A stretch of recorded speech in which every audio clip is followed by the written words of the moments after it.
What's up, guys? Oh, snap. You just went in raw live like that? Yeah, just went in raw. You can't. Hey, man. You got me down here just checking my phone and stuff like that. You mean... I didn't know that's how you get down on we get raw, man, in that's here. Good. We get pretty raw in here. What's going on, guys? I am joined by, of course, these familiar faces, Mr. Mike Ross and Mr. Eliver Ling. Oh, we do it? Yeah. I don't know how we just transferred from one studio to the next in like a matter of seconds. I just closed my eyes, I woke up, and all of a sudden I was here. That's crazy. this is how we do it, guys. You gotta work for the hustle, right? It always blows my mind, the technology. Just like I'm old school. I'm barely getting. Oh yeah. Man, look at this. Look at old school. Okay, you think I set this up? Okay, alright. I'm seeing all of this tech over here, production, talking about old. Well, I kind of got forced to it after the first couple of years of like, alright, okay. You know, like I finally, you know, Jimmy is like, hey man, you really gotta know how to set up your own screen. Right. Okay, alright. But just making sure you guys can hear us okay. I just got a new mic that was referred by Mike. Oh yeah, dude, how are you liking it? It's great. It's great, right? Yeah. So let us know if the mic is okay before we begin. And I mean, we're just gonna have fun here because it's just three of us. Yes. I mean, I haven't really talked too much about what's been going on from back in the days to like where we are now. There's so much, right? And with the recent announcement, but we'll get there. Is this mine, by the way? Did I bring you some? One of you guys. I think I did. Okay. Is it yours? Okay. Okay. Kill the music. You want to kill the music? Alright, no. You know what? I'm gonna play some Street Fighter. Nobody can argue the Street Fighter music. I got you.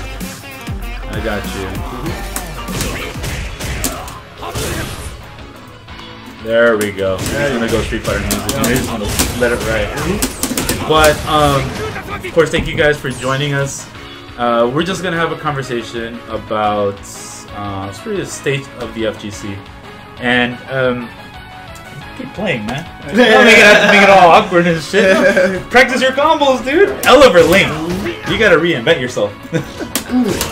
Eliver Ling, yeah, because this guy used to have one of the top shotos and still he's good. Check it. This fool played on my stream, and he did like the sickest Ryu corner combo, cross up, and the whole stream went nuts. So he still has it. He still got it. And I think, yeah, you know. I mean, honestly, whenever you come down here, you always play Street Fighter. Yeah. So you'll get back in the rhythm. It's like I remember how to play Street Fighter. I don't remember how to play Street Fighter 4. Yeah. Like I forgot how a lot of the mix-ups work, so my blocking isn't quite there yet. But you know, that's just all matchup experience. Getting back in and oiling the wheel again. Other than that, like the only thing I've been up to, obviously, as you know, you were there. Capcom Cup just ended, so I'm still like recovering now because that was a long. I was up in San Francisco that whole week just working my phone. You're on the production side, and we'll talk about all that stuff. Yeah, we can talk about all that. Yeah, I think you're saying the music is a bit loud. Don't worry, guys. I'll lower it for you guys. If the music is too loud, no worries. Okay, but anyways, again, just gonna have a conversation of like how it was back then, all right? And let's just start with here. Did write some stuff to him. Oh, all right, okay. So the golden era, man. You know what I'm saying? Check that out. 1991. Yo, you got some notes on you. No, I mean like. Okay. This is like the year end. Usually, there's a lot of podcasts out there that talk about like the year end, but there's never like a millennium end or something like that. There's never been a discussion of like. I'm not gonna go through every single year. I'm just gonna go through like the most memorable ones. So eras. And if you guys have been a fan of the Rushdown Live stream, you know, whenever we reach like 20 subscribers, I bust out an OG story. This one is a freebie for like decades of stories, right? All right. Here's some stories. Well, I told a lot about my recent stories, so I want to know what your first experience was with Street Fighter first. All right. Okay. And then like, where did you play it? And then, how did you play it? Who gravitated you to the game and stuff? Alright, competitively or just the game itself? The game itself. Okay. So, I first started at my brother and I, we played hockey. Yeah. So there was an ice skating rink that we went to, and so they happen to have a whole bunch of arcade machines there, like how every other bowling alley, roller skating rink, ice skating rink had. And one of the games was Street Fighter, and I just saw there were just a bunch of people lined up to play it, and you know what? The first thing I did was I put a quarter up, and yeah, first character I picked was, ironically enough, Honda. What year was this? This was 1991, 92. 91, 92, right? Yeah, it was before Champion Edition just got released. 91. This was World Warrior. Yeah. World Warrior. Yeah. How about you, Mike? Yeah, World Warrior. I was at a Pizza Hut. Pizza Hut. There was a Pizza Hut by my house, and you know we went down there to pick up some pizza as a family, and my brother was telling me, he's like, look, they got Street Fighter in here or something like that or whatever it is, and I guess he had heard about it from school. I never heard about it yet. Yeah. So then we go over there, and I didn't know what the heck it was. You know, you don't know how to play it or anything. You know, you've never seen anything like this. 6 buttons on each side. Okay, whatever. And you just play it. I went straight to... Oh gosh, what was it? It was either Ken or Guile. Probably Ken. I think my first character was Ken. Ken? And then, oh man, it was the greatest thing I've ever played. It was the greatest thing I've ever played. It got as far as I remember when one day my brother came home and he was like, look at what I got. And he had found some printout with every character and all of their moves. Really? So we said we were going to study this and we were going to practice and know all the characters' moves. I'm talking like, you know, it had like, obviously it had to have been ripped from like GamePro or something. Yes. But it was something that had every character and all of their moves, animations, pictures and pictures and pictures. It was nuts. Yeah. And then he was so happy about it, he took it to a baseball practice to show off the other kids, and it got stolen. Oh, God, that's amazing. So yeah, that was... But, you know, I was hooked ever since. Yo, sweet. My first encounter with Street Fighter was at just a random arcade. Now, this random arcade, I actually didn't know that, like, there was a scene. It was just like when you first see a game, like a stand-up game, old school, people are usually playing by themselves, right? The games that people play together are kind of like you help each other out in the game, but you don't fight against each other. And it's like I was really young. It was actually not Street Fighter 2. It was Street Fighter 1 that I saw this stuff. Okay. Yeah. So and people weren't even playing that together at the time, right? Yeah. And like there were like the big buttons, and Oh, and I remember the big buttons. The place, it's no longer there. It was called a Grand Prix. Okay. Malibu Grand Prix. There was the one where it was in right here in Magnolia, right here in Palm Valley, right? We had a Grand Prix over here? We had a Grand Prix. It's now Bullwinkle's. Okay. Or, well, no, Boomer's now. Okay, so your Grand Prix, did it have the racetrack? It had the racetrack and everything. Wow. Yeah, so my folks brought me there. Dude, Grand Prix, if you guys remember, I don't know where exactly they were. I'm pretty sure they were like, they had them scattered across the U.S., not just California, like SoCal. Grand Prix, man, that should have been the hit spot for arcades, you know? But like to take it a step further, like I didn't, you know, I was way young. This is pre-World Warrior. Yeah. But I did remember the game because it was something you just fought one by one characters. It wasn't like a final fight, Double Dragons, where you're beating everybody else, right? Of course. Right, and it's like, wow, it just took the effort to like just I do whatever I want and but you know, a year or two later, Street Fighter 2 came out, and then my first encounter with that was as a 7-Eleven. Because you know you go to a convenience store, exactly. You're walking in there and you're like, there's no. Was there really a fighting game community there? No. Or was it just like fans of the arcades?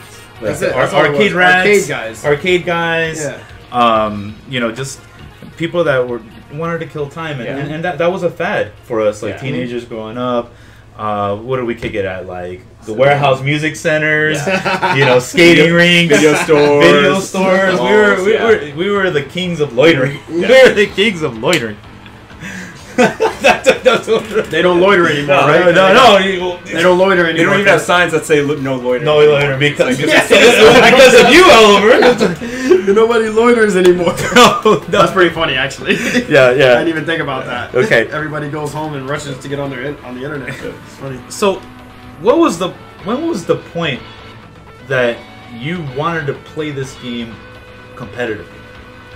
You want to go first? Okay, well, I mean, growing up, it's like there were always like places that had fighting games. Yeah. Like I went from Street Fighter 2 to played Mortal Kombat as well. I played Samurai Showdown 2 with mostly amongst my friends, and so like usually my circles I was one of the best, and so I always wondered, yo, is there like more competition out there?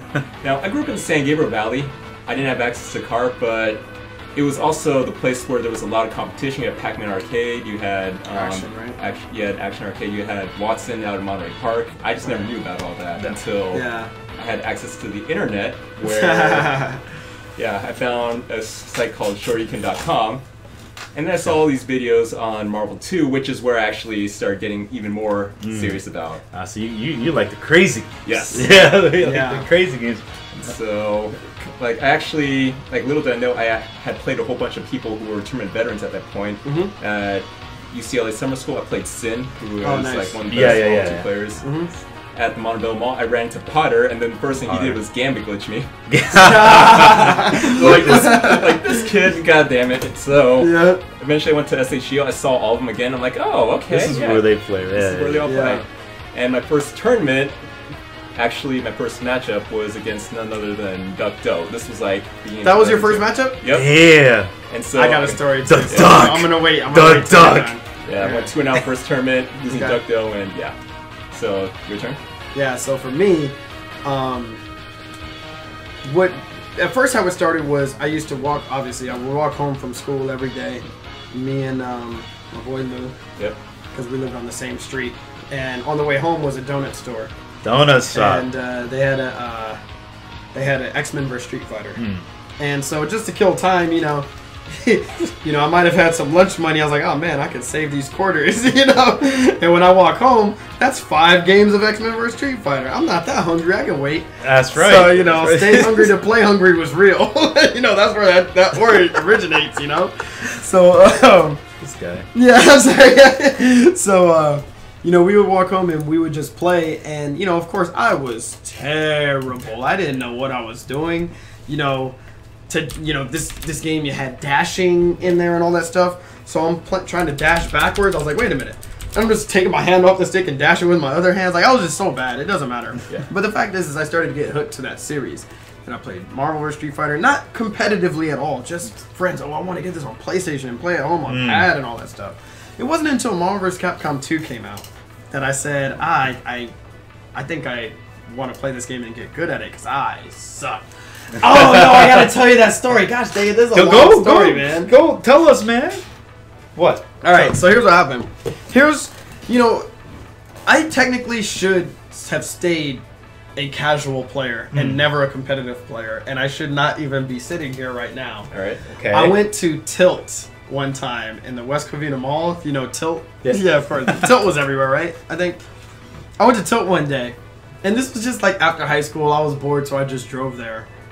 Because I knew they had some players there, and there was like this gangster cholo dude there, right? Gangster cholo. Yeah, you know, and so of course he picked like Guile, Cammy, and like something terrible, right? Akuma, Spider-Man. Because those were the selections of the cholos. Yes. I don't even think all characters have been unlocked yet. Like I don't even think the community knew what characters were in. Granted, I didn't know there was a community yet. Yes. But this dude beat me, right? Whatever. Beat me. I thought I did well. This is back when I'm playing Hayato and stuff like that. And then his homie came, right? And then you go there, he's all like, what's up, fool? Like, is anybody, you know, how was it, fool? And this dude, right? The fool. This dude. You know, there's like 6 of us in the arcade. His homie, and he's talking to his homie, he's like, nah, it's whatever, fool. Like, this fool sucks. This fool sucks. This fool sucks. And I was like, this guy better not point to me. Points right at me. This fool sucks. Ooh. And I was like, oh my gosh, I never want to feel this way again. I want to get good at this game and beat this dude's ass so bad. Oh my gosh. So I started, like, I hit up Josh and Chris, Sevilla, like some of my old school boys or whatever. And I was like, yo, man, I just, like, you guys want to, like, get over, like, let's play. Like, I want to play. How do I get good? How do I get as good as you? They were better than me. You know, and they knew about Shoryuken.com. They never told me about it. They kept it from me because they didn't want me to get better. The information. Yeah, you know, I was furious when I knew about this. I was furious about this, you know? And then one of the dudes slipped up. Not even Chris. It was some other. Oh no, it was Chris. Chris was the one that told me. He said, yeah, they get all their combos from Shuriken.com. Like, just go, there's a big community about this. I said, what? Are you serious? And then I found out about all of that, and then I started getting better, and I was still at the time, this was 2000, you know, going into 01, I guess. And at the time, yeah, that's about right. That's when my last game came out. So at the time, you know, I would just wanted to be the best at Video 94 because that's all there was. Video 94. I just wanted to be the best. The infamous raid. Yeah, the infamous Video 94. So you know, like I'm going there. You know, I'm going there. I'm trying to get good. There's a game mode. Yeah. All right. Wow, they don't want to hear any of that. They don't want to hear the buttons. They didn't want to hear the buttons. Sorry. So I'm still listening. I'm sorry. I'm sorry.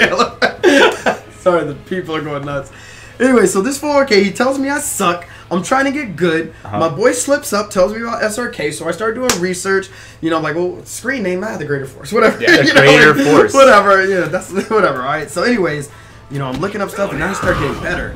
There was a fool, I don't know if you guys remember, he had 800 billion posts on SRK back in the day, but he went to Video 94, and his screen name was, no, was it Voltaire? Voltaire? No, never mind. Nah. Maybe not. Maybe, no, I think his screen name was something else. That was his real name. But anyways, oh, like his screen name was like Scott Summers or something. Okay. Nathan Summers, one of the two. Whatever. Okay. Yeah. Anyways, he was like, Mike, you're pretty good at this game. You should go to this place called Southern Hills Golfland. Oh. Like, that's like where all the best players play. You know, I think you can do all right there. So then I was like, really? Tell me more about it. And he made it seem like it was this place that was floating on clouds. They said, you know, so many cabinets. They're all perfect. Like, it's just the greatest players in the world, right? So I go there. This is what, 2001? And I'm like, I go in there, and I'm just like, whoa. Yeah, it was Nathan Summers, actually. MVC Clockwork, is that you? Is that the real Clockwork? Is that Clockwork? Yep, that's Clockwork. It was Nathan Summers. It was Nathan Nathan oh my Summers, god, yes. that was Voltaire. I know him. Yeah, okay, yeah, somebody else. Yes, it was Nathan Summers. Voltaire, that fool. He would go to Video 94 all the time, and then he told me one day to like go to That's Clockwork? Yep. Yeah, MVC Clockwork. Yeah. Okay. Yeah. And he told me to go there one time, right? Uh-huh. So then I go there, right? This is early. And I couldn't believe it. You know, Wizard's taking signups. I didn't know who he was. Nobody knew who Wizard was at Golfland. Nobody knew anybody. Mind you, I went there with some of my boys, and they followed the scene. So they're like, oh, that's so-and-so. That's so-and-so. Oh, my gosh. Like, because they'd never been, actually. Because I was, like, the one that drove. You know, so I drove everybody, right? I was like, yeah, I'll take you down here. So everybody's, like, freaking out. I don't know anybody. Yeah. You know, only because I just didn't know. Like, nobody told me. And then, so, you know, they make the brackets. First off, I'm blown away. 128-man tournament. And they had to send fools away because they capped already. Yep. I was like, dude, they get this every month? This is my calling in life. Like, that was it. I was done at that point. Yeah. And then the only thing that made it worse was when they told me my first match. They said, your first match is against Duck Doe. So I like that. They throw the scrubs. Yeah, Both both. that. Wow. They threw the scrubs to Duck first Like, time, who's right? this guy? All right, the Greater Force. And then some dude, gosh, I can't remember his name. He doesn't go there anymore. He told me. He was the one that told me. He said, you played Duck first. I was like, all right. And I guess he was like shocked at my response. He said, that's like the Marvel champion. Yeah. I was like, really? They said, you play him first. I was like, oh, man. He said, yeah, well, good luck. So I play him first, and Duck picks Ryu Ken Akuma. Oh, God. He gave me Team Shoto. He picked Team Shoto against me. Wow. And I bodied him first game. Ooh. I bodied him. What team did you use? You remember? I picked, Cable Sentinel Commando. That was my first team. Oh, yeah. That was my first team, actually. Get that vanilla stuff out of here, man. Before Sin. Anyways. Shots fired. 14-year-old shots fired. Get him. You were 14 back then? No, I'm just saying. No. Because I could drive. I drove there. I was going to say. It was like, But I was just saying, like, 13 years later, now I'm firing shots at Sid. I created that team. Anyway, no. But I was using that, you know, back then or whatever, and I beat him. And then I heard, like, everybody erupt. Now, I had not felt this before, you know, to be in a crowd of, like, 60 people that are, like, going crazy. The whole room is shaking. That's right. My legs start shaking on the stool. I'm like, oh, God, like, what did I do? Why? I should have just let him win. Oh, my God. He went to Spiral Cable Sentinel. I didn't take a character. I never took a character. But the fact that I took a game off of him built the confidence, probably the false sense of confidence, that made me think, I can do this. I went 2-2 that tournament. And but I stuck with it ever since. Yeah. Awesome, man. Yeah. That's a pretty amazing story. How both of you guys. Got bodied. You got. I didn't know that until right now, I'm dude. surprised if like they just threw us to the lions right from the get go. I like that. Oh man. Duck rigging them brackets back in the day. Who is this? I want him first. Who is this? I want him first. Smart stuff, Duck. That's how you got Makings of a champion. All right. I'll go next. Yeah. How did you get? Okay. You know, like I said, I walk by convenience stores, and you know, like back in the '90s, we walked to places. Yes. Mm-hmm. You know, we didn't get no like Yeah, no, no Ubers, no Lyfts. We walked or we rode a bike. That's all right. So and I'm like, okay. I started playing, you know, the game, and there were, every time I went to get like a Slurpee or a snack, and there was a couple of people that played, and I'm like, I drop by, just watch what they're doing, and I played, and they're like, okay, and I was just naturally jumping around and doing things. I'm a gamer, right? Yeah. I play before Street Fighter. I played all Nintendo games, just like many of you guys now. Yeah. Right. Before you were Street Fighter players, the first thing you picked up was an NES pack or something like that. So and you know, I won, and after like a game or two, and they left, and I had to stick to play computer. I'm like, I was wanting them to come back. I'm like, I don't want to play computer. I play computer all the time. And then I found out, and then I found out a burger joint next to it. Yeah, you know this block is Newland and Warner. Oh yeah, I know. That 7-Eleven and that Bun and Burger. That's the original spot. That's the original spot, dude. You know what I'm talking about. So I would right down the street. So what I found out is if you beat people there, they go to the burger joint because there's another machine there. This is when they have machines. And then I'm like, okay, I went over there, and then they look at me with them salty looks. They're like, oh, God, what is he doing here? Right? So I'm like, this is pretty cool. This is pretty fun, right? I'm like, I'm okay. So you can't run from me. No, right. So then I'm like, he started the scene. No, I did not. He started the saltiness. No. So I ended up going to mind you, I didn't know that there was any tournaments or like there's any scenes. You're just you get a hot dog and you play Street Fighter. Yeah, you just going in there, right? And that was our accessibility, walking to places and hoping like a laundromat has your favorite game. Yes. Right? And then if that game broke or something, you would still play it even without a button. Yeah, that's true. Yeah. Oh, this one doesn't work. That's true. Yeah, this one doesn't work. You don't ask somebody to fix it. You just all right. No, that's how it was. I'll play without fears. Right. But just coming out of the casual end, because that was like my casual competitive. Yeah. Like I was like, okay, I don't have to play this by myself anymore. Yeah. And then maybe they have this at some of the arcades. Now, and I just right when that happened, I'm like, I went to the arcade and there was 10 people per machine. I'm like, I'm in heaven. Yes. You know, because now I don't have to play these crap other games that I just like beat the game, I get high score, and I'm done with it. Right? I'm just sitting there, and and now you can be that kid that plays in the machine and stays there for like ever if you're good, right? And that's what drew me in. That willed me in. And that's crazy. Oh, we got donation boys, Majestic Sin. Oh, sick. Yeah, you see that? Good stuff. Keep hope alive. Keep hope alive. Oh, there it is. Yeah, you see I didn't realize he's dancing on stage. Keep hope alive. Yeah. All right. So, and I, you know, when you're beating people's asses, like you. It's funny. There might be some of you on stream watching this that can't relate. No. But it's gonna happen for you someday. Yeah. People in the arcade kind of make stories for you.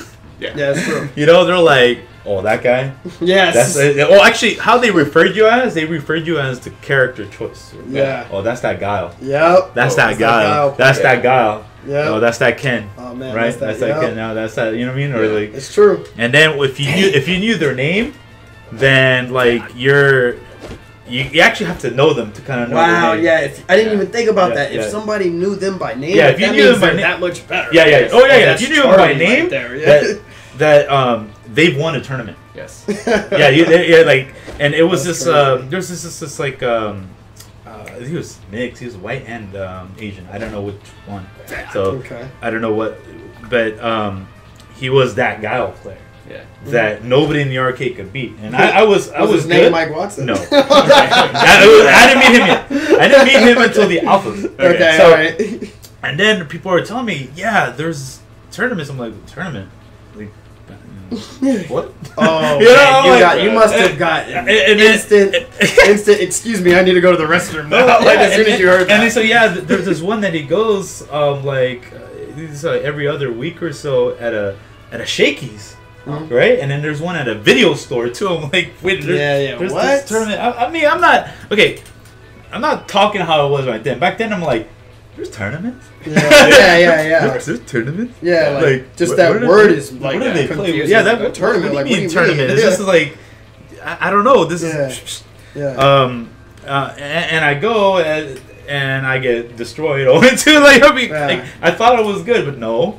There's these people that have extraordinary skills with Dawson and Guile. With Dawson and Guile. And, you're like, these characters suck, right? We thought other characters were like really good. Like, you pick Chun-Li and you jump and you just mash kicks. Yeah. Jumping around Blanca and just electricity. That's but no. cheap stuff. The fireballs and the uppercuts and then those weren't even good enough. It was the Guile. Sonic Boom. Sonic Boom. Sonic Boom. Yeah. So that is when I knew that in order to be really good at this game, I have to beat those guys. Kind of like, right? I have to beat those guys. And from there, it was history, man. And and the point of this portion of the conversation, guys, it's just a lot of you do not have an arcade. All right, a lot of you guys didn't know how it was like without internet to find out that there's something new. When you found out there was something new, like it felt like much more important. That's right. Because when the internet, what people are doing is they look at something new and then they're looking at what everybody thinks before you make judgment. I think that sucks because what happened is your opinion, right?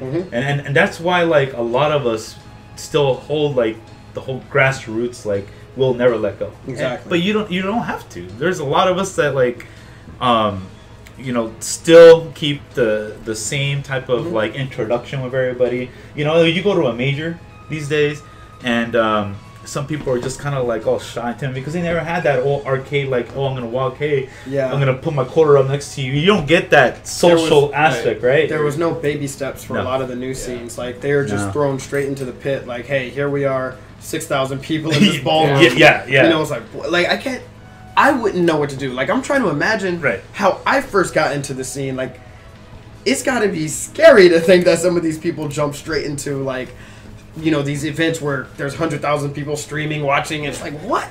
Like, really? Because we all come from 128 people, maximum. And I was like, oh my god, it was like 1 million people. Like 6 people or 32, 64. 200 people in a room is a fire hazard now. That's way too many people, and it's too hot. So I mean, I got a few pictures to let you guys know what I'm talking about. Man, I got no pictures. There's like no evidence that I was ever in the scene. Check that out. Yo, if you haven't already seen that already, that is where these two gentlemen got bodied by Duck. Yeah, that is Southern Hills Golfland. So, 16-year-old me or 17-year-old me used to walk around. Look at that. You know this arcade is banging when you got Puzzle Fighter right here, and then the rest of the games don't even matter until it reaches the fighting games. That's true. Yeah. When was this taken? This is the 90s, dude. Like 90s, so before our time. Yeah, it's before. I didn't get there. No. No, this was around your time because the TVs on the top, they were put there for Marvel. Marvel was actually the first like more of the spectator type of game to watch. Yeah, where people just came to watch. Yeah, people came to watch, and that was pretty crazy, man. Because when I first saw them put those monitors up, I'm like, what is this for? It's all John Balon, SHGL boss, is all. Don't you see how many people are here, Alex? Yeah. Like, you know what I mean? Like, they can't see the screens, right? Yeah, no, remember that? Like, oh, where's this stream? No stream, it sucks. Where's the YouTube? Yeah, no, man. This is before all of that. This is before all of that. We had to download our videos .wmv files, Yes. Hopefully somebody... 22.8K modem. Yep. 30 megabyte file. You knew how long a match was by the size of the file. You know, 17 megabytes. This must be a quick one. Nah, you have to leave that on overnight just to download James Chen's combo video. That's true. Jay Chenzor. Yeah. So I mean, and you guys know Jimmy Wynn, right, from the Level Up. So he used to help with the brackets too with Wizard and back then, and he was the first tech nerd. He's still a tech nerd, an amazing tech nerd, by the way. He brought a tripod and like a high-end like prosumer camera, right?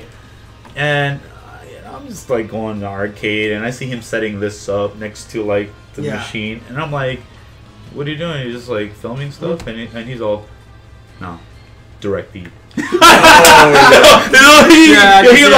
all like, "No, direct feed." And I'm like, I can hear him saying that. Like he knew he said something that you cannot comprehend. No, like this is this is too bad. I'm like, direct feed? Yeah. Well, don't worry about it. Dude, he had like a lot of old school footage. I'm gonna ask him one day, guys, to bust out some of like the old school. Dude, he's got Alpha 3, Marvel, CVS 1, 2, like all the stuff. Like he's got gems. And one day I'll get him out. I'll bust him out. But he holds that collection close to his chest. Close to his chest. Yeah, that's close to his chest. That's still insane, man. Yeah. All right. So I mean, that's our first kind of encounter with like the competitive scene and like our friends that got us there. So we're kind of now getting closer to the fighting game community. It's not really defined. We didn't call it the fighting game community. We just call it our friends and going to arcades. Yeah. Hey. Right? Do you want to know who my first friend from the fighting game community is? Oh, wow. Okay. What? Who's my that? first friend from the fighting game community is sitting next to me right now. Oh. Okay. Yeah, like seriously, so right? Cute. Time we had starts that really parallel each other, both getting bodied by Duck. No. I didn't even think about that. It was like 01 or 02, maybe 02 at the absolute latest. Yeah. Because outside of like always riding up there with like, it was just my high school friends. Because we played games at high school. We talked about it at high school. So we went to SHGL together. As a high school group, kind of. We started expanding outside of that, but the first guy who I met was like not a part of like my high school friends. Was this dude, and so here we are, still friends. Freaking like 13 years later. That's insane. Yeah, I think our first meeting was. I think it was probably my second tournament, your third tournament. Wow, I'm not gonna question you because you're pretty good at this at the memory stuff. I'm not gonna question you. We fought, I think, the second round of the SHGL tournament at that time, and so you beat me. I still remember that. So nothing's changed in 13 years. Oh, plenty has changed. Damn. Nothing's changed. Oh yeah, I was playing what? Strider, Cyclops, Doom. Yeah, Strider, Cyclops, Doom. Now, just for the record, because we know Clockwork is watching, who invented Strider Doom? I've heard a lot of different stories. Like I've heard some people said you did it. Other people said Eddie Lee. Others have said Justin. But you're the first one to really. Okay. Who invented Strider Doom? It didn't. Oh gosh, here we go. It didn't start with Strider Doom. It started with like my characters in Marvel 2 was Strider, Ryu, and Commando. Yes. Okay, and like I was, Ryu was getting bopped left and right. Yes, I didn't know that character was I didn't know what to do against jump garbage. So I needed to find a character. Mainly, Strider was my best character. Yeah, and I needed to give him like 2 crazy ass assists. Clockwork said, "But you all sucked with them." Oh yeah, he said you all sucked with. He said every single one of you sucked with Strider Doom. So I made the team and it worked for like X amount of time, right? And then it was pretty much Clockwork that kind of mastered how Strider should be used in the game. Yeah, and like he made those characters his own. Right. Like putting the ideas out there is great. I don't care if like I invented it at all. It's about who puts them to the highest potential. Man. Okay. Like. But anyways, actually, on that note, there we go. I think a better question would be, who invented Team Watts? I did. Because I told him to pick that team. Right, okay. That's godlike. There we go. No hesitation. Who invented Team Watts? Yeah. Okay, you know how that came up because like okay. I was actually and this is before Fast Fly Sentinel. Yeah, this is way before that shit. All right, because I'm gonna try to find the easiest teams for like newcomers to play. Yeah. And I was the first Sentinel player back then. Yeah. I put like after I got the whole Strider Doom, and I started playing Sentinel into teams, and now I'm like, I'm just play Blackheart, and all stuff. That was so easy, right? And I mean, Watson's not the most execution-friendly player either. Yep. So it was a perfect choice for him. And in one tournament, he just played, and he placed like top 4 or something. It was, it was like, what the hell? Yeah, okay, yeah. But we all played. But yeah, I think we touched base a lot on the arcade era, how it relates to everybody. But like, you know, we were in the scenes. Now 91, and arcade era kind of fizzles away here. I would say like 2002, 2003. It's kind of like when Southern Hills Golf Line closed. 03 was like that was when it was, I think, last time completely done. Yeah, last time when Evo held their tournament on arcade. Yeah, they last held at 03, and then 04 it was gone. Yeah. 03 was the last year. Look, how did you feel about like your home? What are like some of your homes being taken away? Yeah. Like, it was like losing one of your kids to me. I mean, like for me, I grew up in arcades, obviously, but I wasn't a tournament player, you know, in arcades. So I would just constantly go to arcades, even if it was like Malibu, just to play like Metal Slug, whatever it was, whatever games, Mortal Kombat 1 when it came out, all that kind of stuff. So just to see arcades closing in general sucked. Even though I was a console player, you played console because arcades were still a better. You know, that's the thing. Arcades were still better graphics. You know, they were just better than consoles all around. So watching them close sucked. Yeah, I was at the age of where now I'm getting a bit older. So like, I was at the ultimatum stage where I didn't finish college. So I better get my ass to a full-time, you know, not none of these part-time gig type jobs. And I had a girlfriend to feed at the time, so I'm like, damn, right? And then it just came like, all right, the arcades are kind of closing. The tournament seasons are like only on the existing events, like Midwest Championships were still on, you know, like events like that, and some events in NorCal. But it really, man. I felt a little bit lost because that's all I did for a big chunk of my time. Of course, right? I'm like, okay, I'm just gonna go gravitate to and work, and like I'm forcefully finding stuff to do. And this is a little personal on my side, but like at the end of the day, still I couldn't get out of like I need to play video games at the end of the day. Right. Like I used to do sales for a lot of type of jobs like. Clean care products and buildings to like malls, and then like ending up being a sales manager at Coca-Cola, which was really like that's a lifer job for me, right? But I would always try to like fucking play games, and I'm like, man, there's like this void I can't figure out, and probably some of the old school cats can relate because unless like they have a kid and stuff and they really need to only played here and there a little bit, but me, I was like, I still had like my hobby, right? Yeah. I just knew down the road, like, I'm always going to try to enter a tournament here instead of like calling it quits and retire. Everybody thought like, you should quit. Subscribe. Lab Chi in the house. Lab Chi is stuck at SFO right now still, so he's watching the stream from SFO. That's Is he stranded? Yeah, he's stranded at SFO. He's stranded. Okay, you know what we do when we add a new subscriber? What's that? We gotta put him up here, dude. Lab Cheesy. So that makes 9. Dude, we're telling many old school stories. Yeah, we're telling nothing but stories right now. Yeah, so add him here. Add him here. I never did ever run into that first guy that told me I sucked. Maybe you did and you just didn't recognize them. Oh no, you don't forget those things. So check this out. Check this out right here. Yo, Lab Chi. Oh damn it! It won't show it. I was gonna put it won't work. All right, well. Anyways, I was gonna I was gonna put the stream chat on there, but it didn't work. Okay. Boo! Okay. Anyways, where was I? Yeah. You know, my parents, they were like, hey, you know, like, gotta make money, and I'm glad that you got a job and all doing all this stuff versus like playing in it and then going to work, playing and going to work, which I still do today.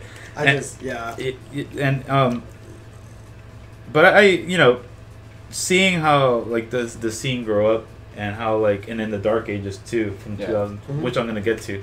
So 2003, like it was kind of like what I called my semi-retirement. Like I didn't really go to as many tournaments across the country, right? I stopped going to a lot of the East Coast events, like East Coast Championships, Midwest Championships, right? And a lot of trips to NorCal. Was there a time where you guys kind of like stopped too for a bit? Yes. And when was it?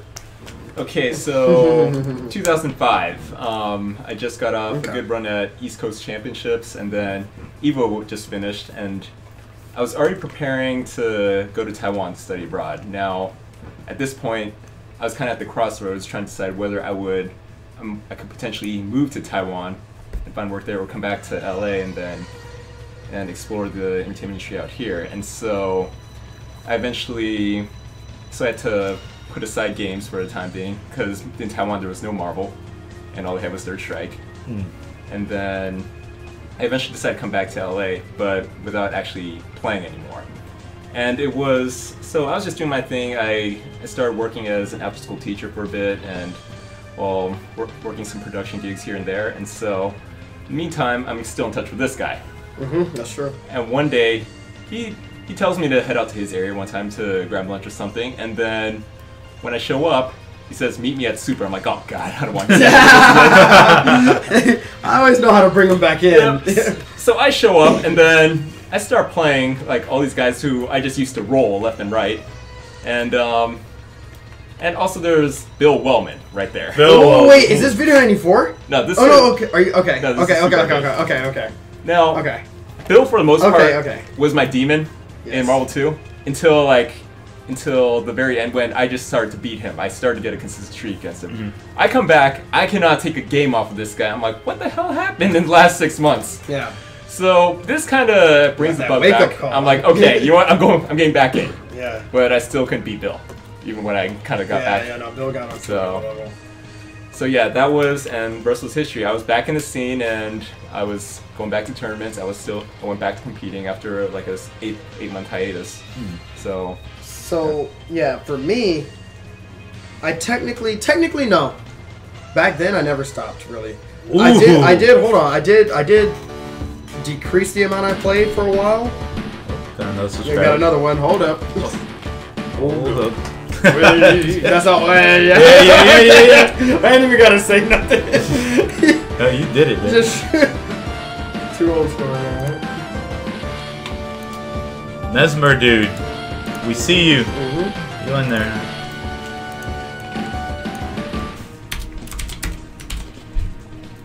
Yeah, I'll get this automated soon. I'm not at the Gutex level. I was gonna ask. I was like, isn't this automated? No, I mean the way I have it displayed here. This is these overlays aren't really optimized for that. Yeah. But I do have plans in the future to make it optimized friendly. So, but thank you for subscribing, Mesmer dude. I love you. Yes. Yes. All right. Yeah. Go ahead. You never stopped. So technically, like during that time, I slowed down, but it was because I was doing other stuff. I got myself a job at a land center. You remember those days, right? Yeah, I worked there on and off for 2 years, and that's when I started competing heavily in Dota. I like that graphic. Oh yeah, Kevin Hahn in the house. Yeah. Welcome back. Thank you, sir. Give him the handshake.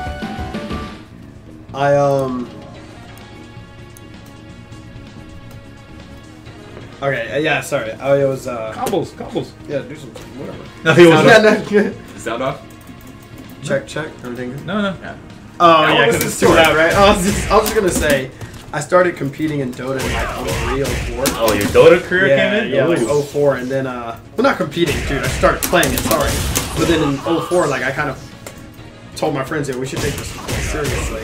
And then I actually got really good, and I got offered to join a team called Check 6 back in the day. Check 6. Yeah, so they, one of the players on the team said, Mike, I want you on the team. Like, would you want to do this? And of course, I thought it was a cool idea, but at the same time, I was like, this is before we knew what even esports was. I was like, nah, I like my team. Like it wasn't even a team; it was just a homie. So like, I ain't leaving that for my homie, So, but that was back in the day, and then I was still playing Marvel, but I still kept it up. I didn't honestly take my first break to stop playing until rather recently. Okay, so damn. All right, so you didn't stop playing until like a year ago. And Eliver 2005. Me, it was kind of like 2002, 2003, whatever on there.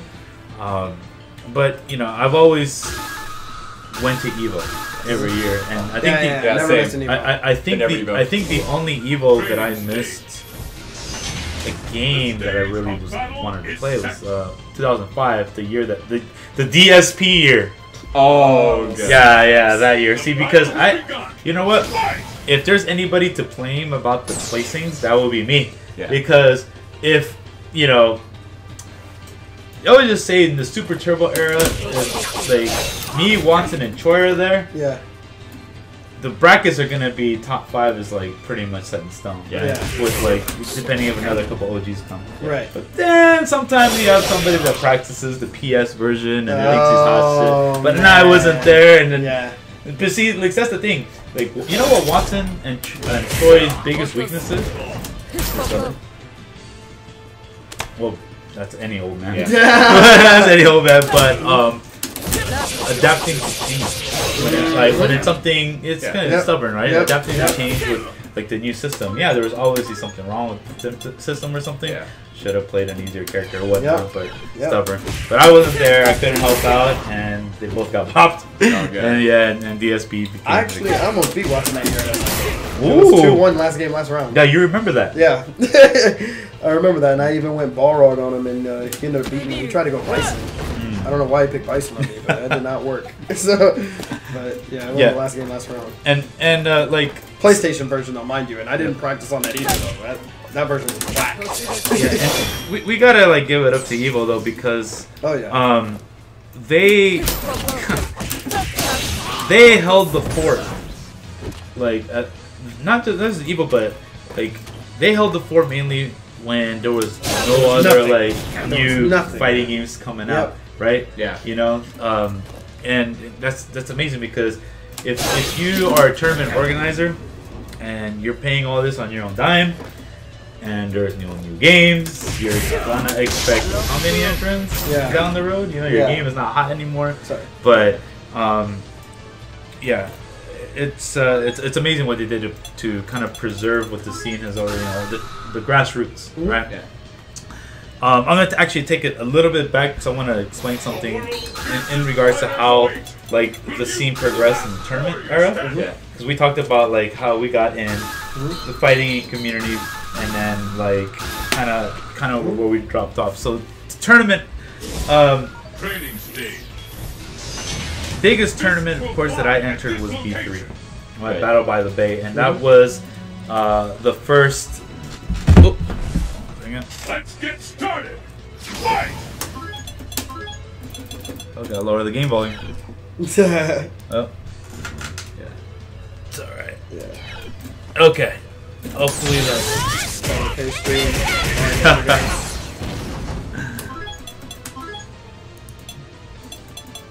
I think is the mic okay? Mike's yeah, mic is okay. Mic's okay. So okay. All right. Yeah. So B3 Battle by the Bay, that was the first kind of like internet open invitation tournament. So hey, enough, like the Cannons were the ones that organized it, and they were like, hey, there's been a lot of talk, but not enough play. They read the future, right? Saying still low. Maybe the gain. I'll get the gain. Boom. Let me see what the gain's at. Okay, yeah. Oh, can I switch? Oh, no, you're good. No, yeah. Okay. All right. So, and the game was Alpha 2 at the time. Before, everything was word of mouth. There was no internet posting of anything, right? And the news groups that people used back then were all thought Gamestop SF2. I didn't even have access to a computer. All right, so all right. I'll add them in a bit. Okay. They might not hear us through this thing. Hold on. Okay. Thank you for subscribing. Boom. And we're talking about B3, so don't forget it. Oh, 12. Hold on, guys. I'm gonna add it. What to do before? Use that to activate. It's kind of like a focus. Okay. Alright. Yiffy Wolfen, thank you so much for subscribing. Alright, where was I? So, oh, you doing combos? I just wanted to see how to do You wanted to get it in, Mike? No, I do want to get it in. I just want to see how Don't worry. Okay. I'll teach you. Don't worry. Okay. Okay, alright, that's enough. I'm not even going to try it right now. I'll try it later. Alright, so, the country got its first glimpse at a national tournament, right? How many people were there? Well, okay, B3 wasn't the first one to do this type of event.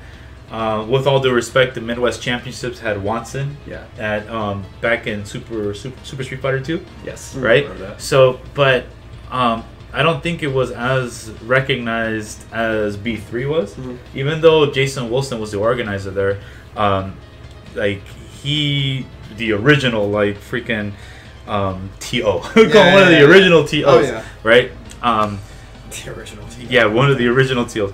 But anyways, B3 Cannons, they got this big event, and me and Choi were like the top two guys. And after that tournament, it pretty much spread the word cross country. Now the U.S. at least knows who we are, right? And now they want a piece. That was the challenge. I love that. Because you remember how it was when we were in our little arcades in our little bubble. Like, oh, that's that guy. Oh, that's that Ken. And then that's Choi and that's Valle.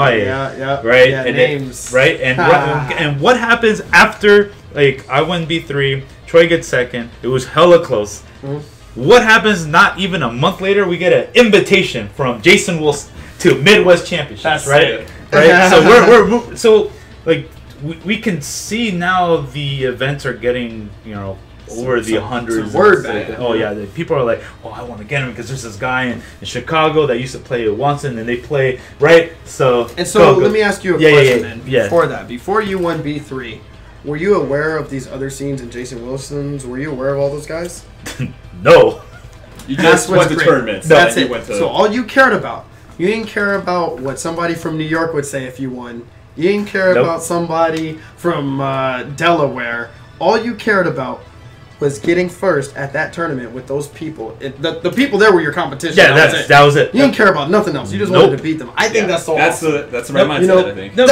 Okay, let me tell you, it's like that's the OG mentality. You're going in there, and you're going in there like, I can beat everybody in there. I think I'm gonna win, or I know I'm gonna win, right? That's all that matters because you can do this anywhere you go to.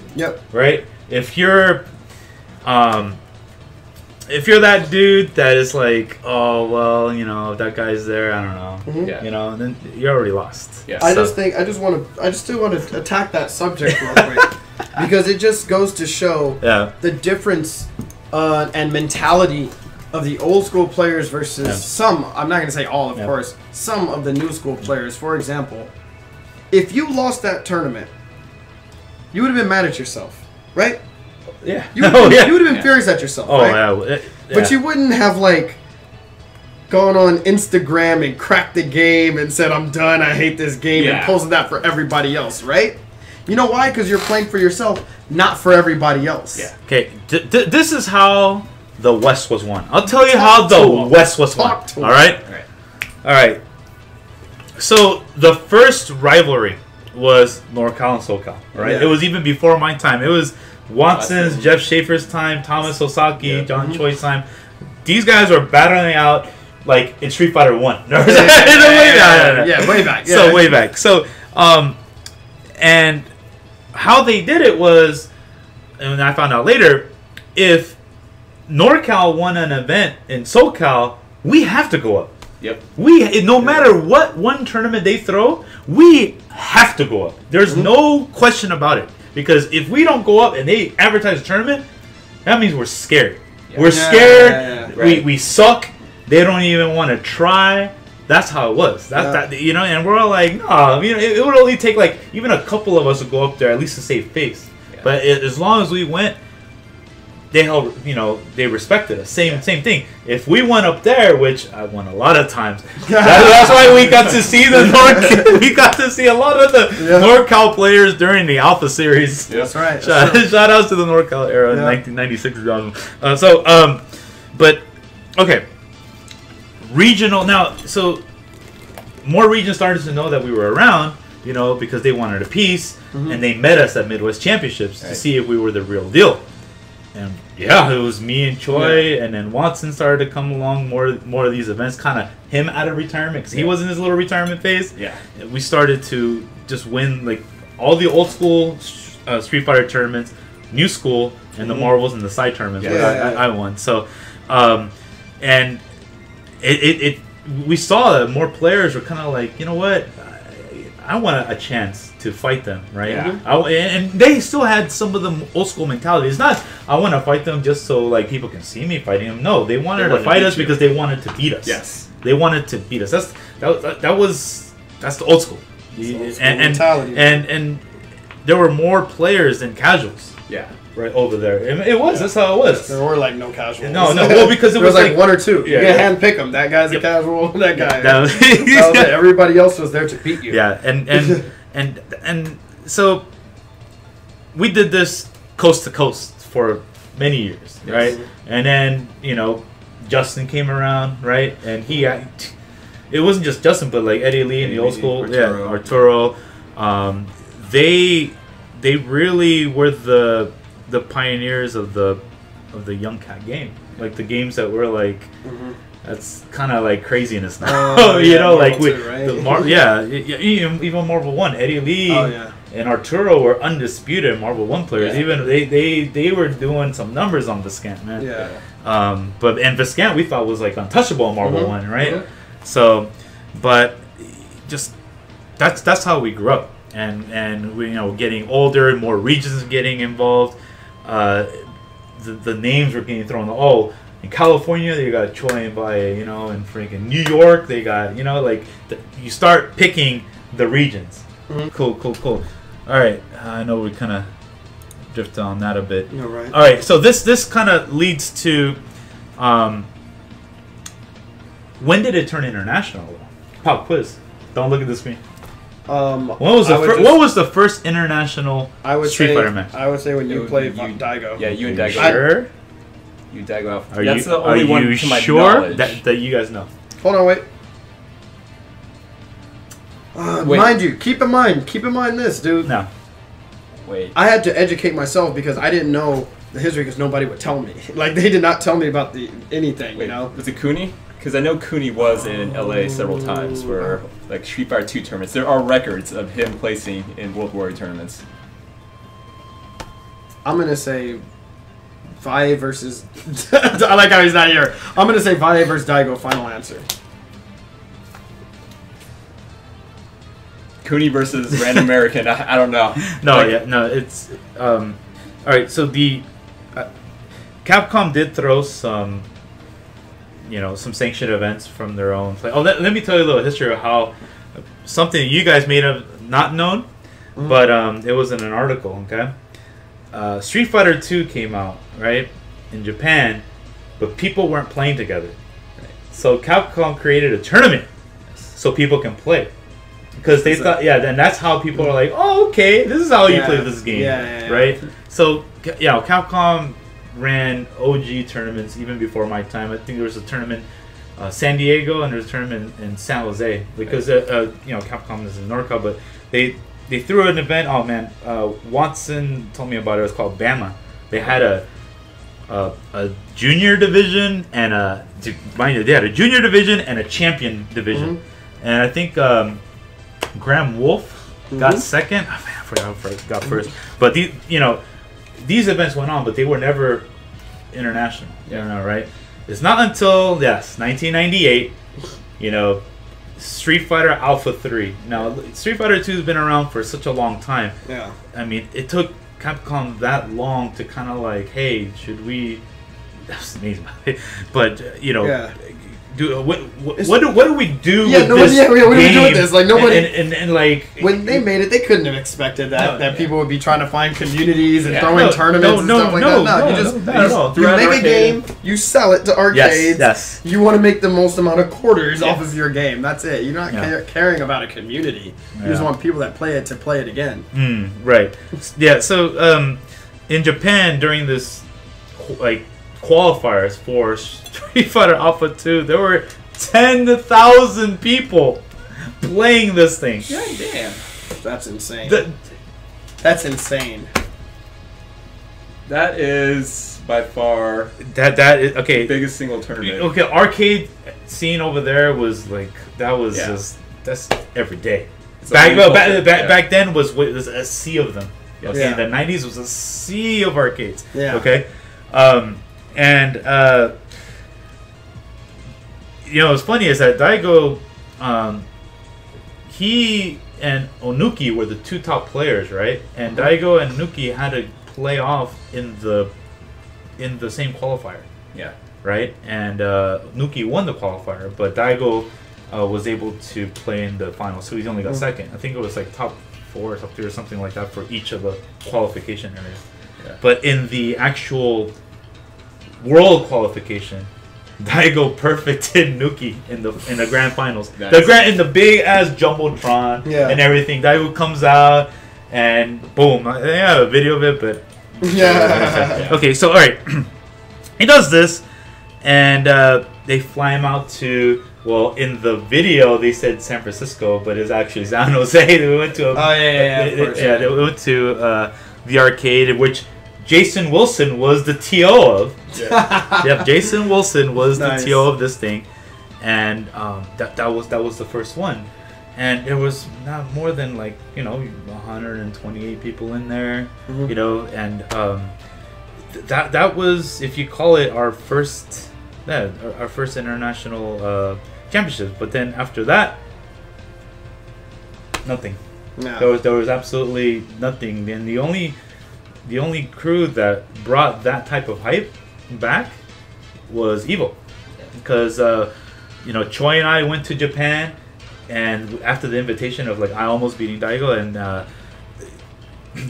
we saw that they can't put American back tops and buttons on the Japanese panels because it was bouncy. Right. So we took that intel. We gave it to the cannons, and okay, we'll have head-to-head, one Japanese, one American cabinet, and it worked out. And that's how we started kind of getting, instead of now the nationwide rivalry, the regions that we just talked about, the international rivalries. Now let's get some, besides Daigo, we got Boss to come out for B5 and then some, and then this is the time that Justin Wong on the come up. So everything is starting to change. It wasn't just nationwide presence for all these games. It was international when we can get them. Yeah. Right. So I just remember first time hearing of Justin Wong was Marvel 2 era, obviously, because I'm not OG. I'm new school, right? Yeah, right. I'm considered new school, dude. Yeah. And I just remember, this is before I knew about SRK. So, when I was talking about this game and people were talking about, oh yeah, you're pretty good at this. Did you know that the best player in the world is a 15-year-old kid from New York? I said, there's no way, this is back then, right? There's no way somebody younger than me can be better than me. That was my logic back then, right? Because we all... actually, right? Someone else who I remember who had those exact same words was Shady K. Oh, really? Yes, right? It was on SRK post. It's I do not believe I'm going to lose to some 15-year-old kid. Yeah, it's just not possible because he's a kid. We can drive ourselves, I drove myself here. What's he going to do? Yeah, right. I just remember that. And I didn't play Justin until 2004 or something like that. That was the first time I ever played him. Yeah. Just one casual game, and I was like, oh my god, how did I lose?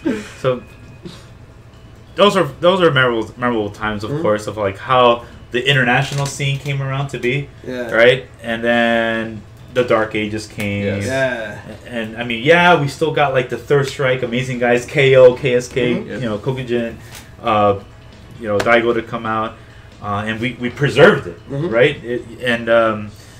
So we, you know, the Daigo and Justin Perry kind of reignited the scene for like, I mean, even though the game was been out for a bit, it got people to still play. It turned Third Strike into the most popular game at EVO, because before that it was Marvel. Yeah. And so now numbers started coming up, and then people started thinking, oh, this game actually looks pretty fun. Let me see what this is all about.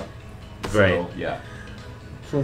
Then, so 2007, 2008 rolls around, and then we get an announcement. Street Fighter 4. And, yeah, Street Fighter 4. So, now, EVO and other events, like, you know, are what, 300 to 400 entrants? Yeah. Max, right? Around then.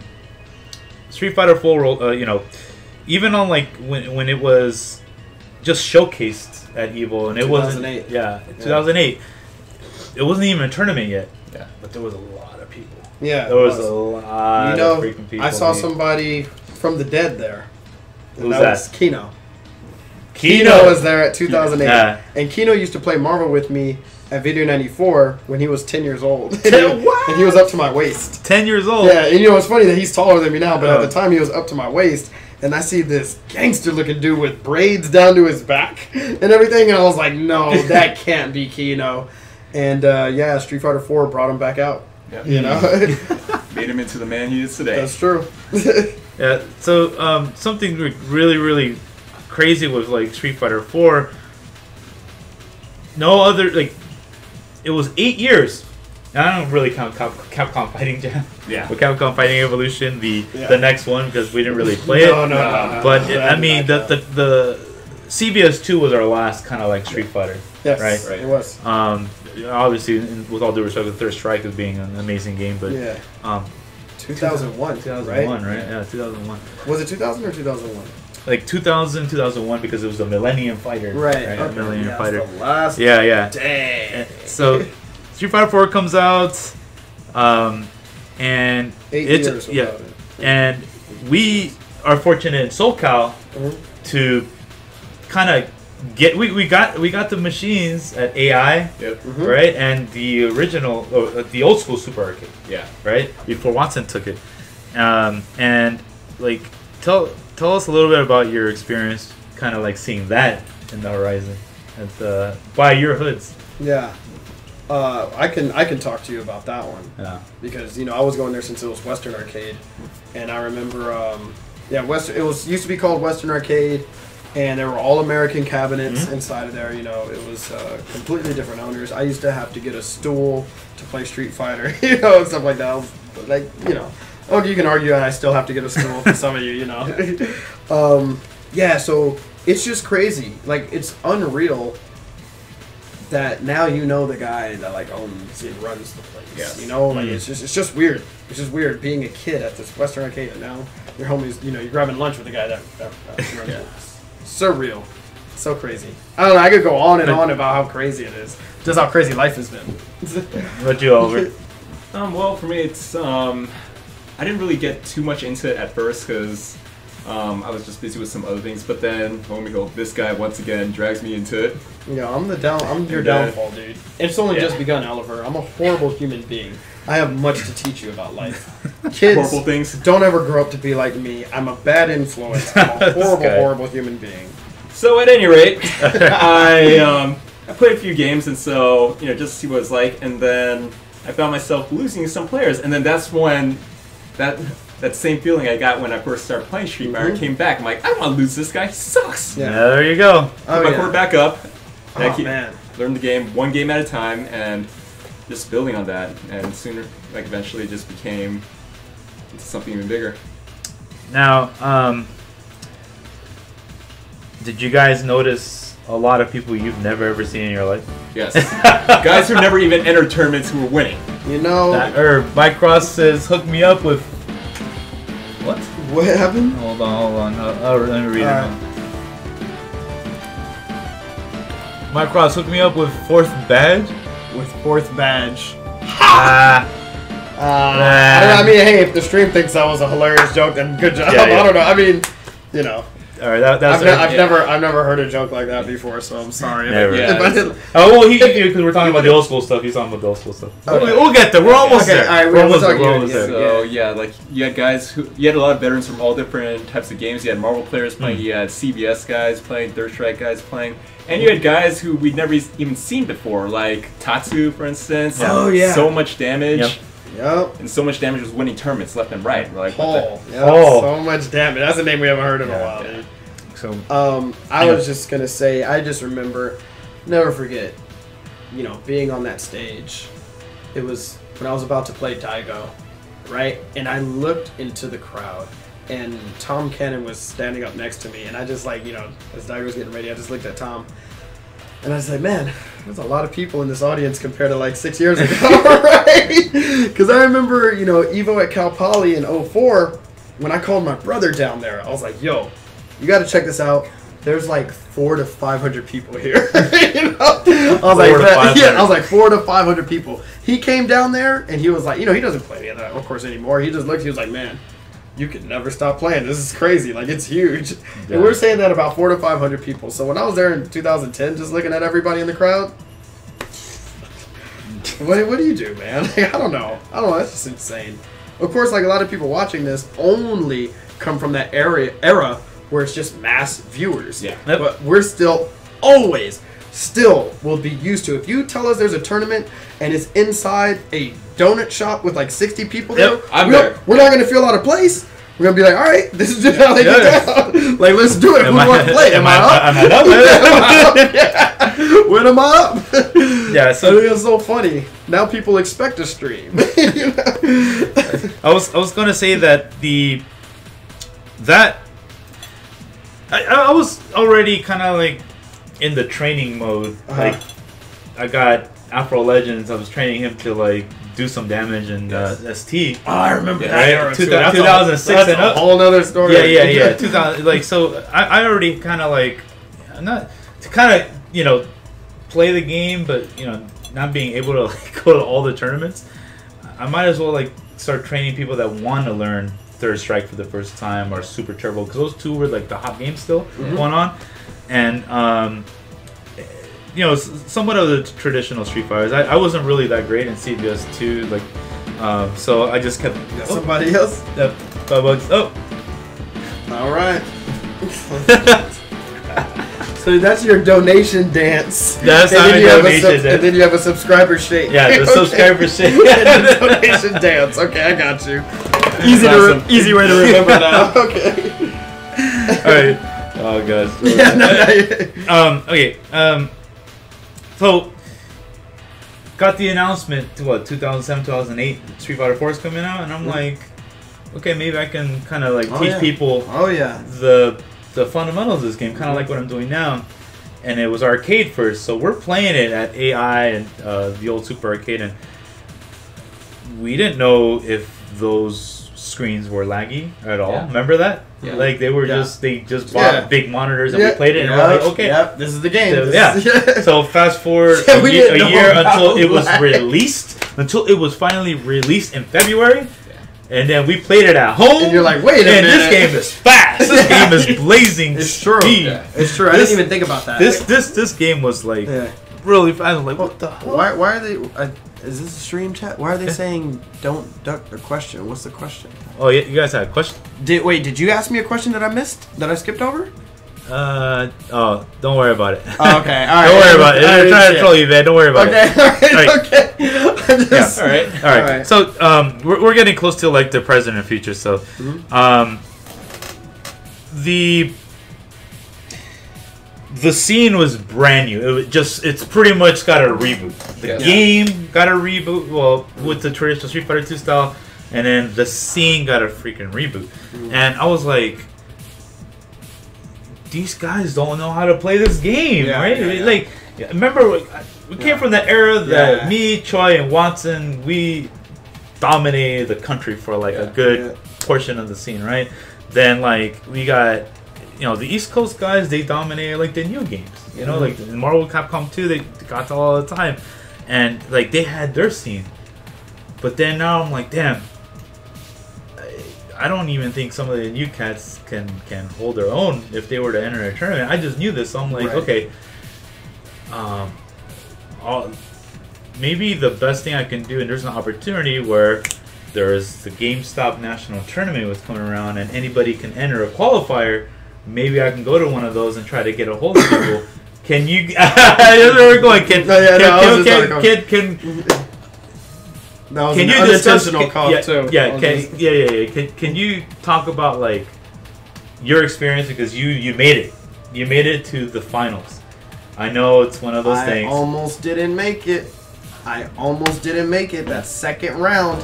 You know, the rules were... Oh, hold up. You got something. He put 89.50? He's still... I'm wow. still stuck. He's still... Damn, Left Cheek donated $89.50. You know, that means he is... That's godlike. Okay. That's 10 Canada Cups. I think he had a typo in PayPal. Put 89.50. It's supposed to be 8.85. I don't know. He misput it. He's like, what? Oh, yeah. It's supposed to be $8.95. So he's now the #1 donation boy. That's awesome. Right. Put it out there. Lapchi, thank you, sir. Well, I'll take him out to dinner with us. Yeah. So, okay. GameStop National Championships. Yeah, man. For me, you know, I knew what was at stake. I said, man, every GameStop in the country, 16, you know, you win these are what were the prizes? You win an arcade cab? I want that. What do you win with the first one? This, a flyer for the next. You win a stick? I can't afford it. Like, not even lying. I was like, I can't afford a $150 stick. We never even bought Moss sticks. Yeah, I was like, I want to win so bad. You know, I want this. That's all I wanted, was to get in that top 16. I said, you know, mind you, me and Justin hadn't played each other.